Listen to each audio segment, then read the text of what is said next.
Alright, so what we're going to do here is I'm going to go back and do some information from basically functions and modeling, pre-calc and calc, and just try to get our definitions into a good point or a similar place. And so what we want to look at is what a function is. Function, conjunction, junction, what's your function? No, that's not what we're going to do. Alright, we're not going to sing that song. Right?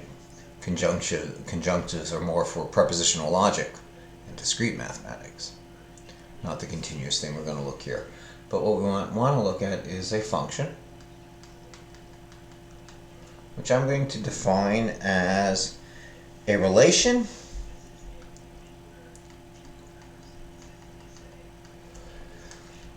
in which an element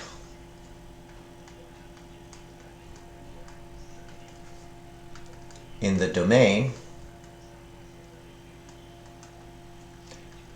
is mapped to exactly one element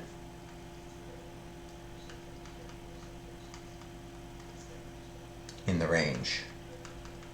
And it's that exactly one that makes the vertical line test work.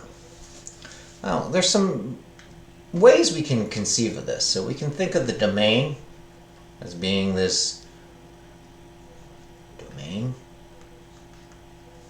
And we can think of the range as being this. And we must realize modern mathematics, we tend to talk of things as being collections of sets.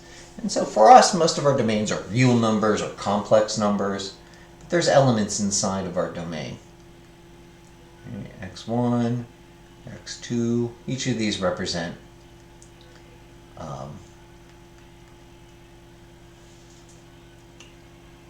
our mapping. Now, over in the range, we'll have Y1, Y2, and we can say our function, let me make my function orange, maps from X1 to Y2. Right? Can also go from X2 also to Y2. The exactly one is X1 can only go over to one thing. X2 can only go over to one thing. But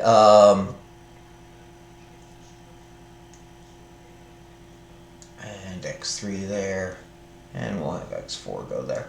Right? This could be like a square function, right? You know, this could be 2 and negative 2, and they're both going to give me 4. And this could be 1 and negative 1, and they're both going to give me 1. Right? And so the function is the rule that does the mapping from one domain or to another, or from one domain to, let's give it the name, range. Another way to look at functions, which is I think the way I was first taught about them, was that they're kind of like a black box. I have some box that does some work, almost like a meat grinder from the old Pink Floyd videos, right? And so I have some domain that drops in an X and comes in here and pop, I get some f of x popping out. And f of x is the rule. And so if I use the example up above, if f of x was x squared and I pop in 2, the rule pops out 4. And so the rule translates from domain to range. And another way to think of it is the graphs that these things represent. All of these things are isomorphic. They're the same thing, just in different forms.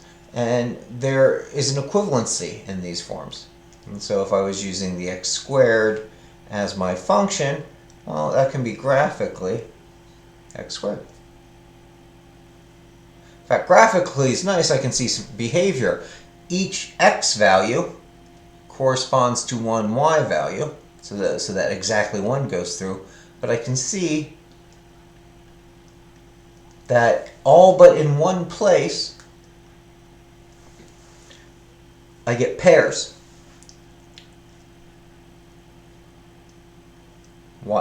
A y value has a pair of answers. And then below this one place, my x values don't map to anything in y. Right? And visually, we get this rather quickly. Right? Compared to if I just see f of x equals x squared, right? There's kind of a theorem that says, x squared is greater than or equal to 0. Squared numbers are always positive. Squared numbers that aren't 0 are always positive. This is a useful rule. We use it a lot. We just kind of see it hanging out there for us. Right? And so there's some nomenclature that's going to be very important for us in differential equations for functions that we need to keep in mind. All right. So if our relation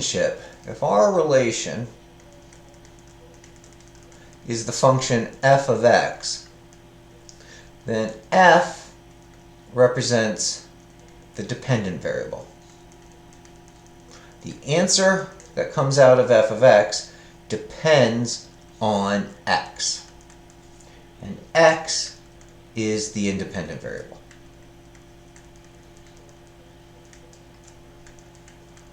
It's independent, it's free to change its value. So usually we think about we change the value of x and we get a different answer.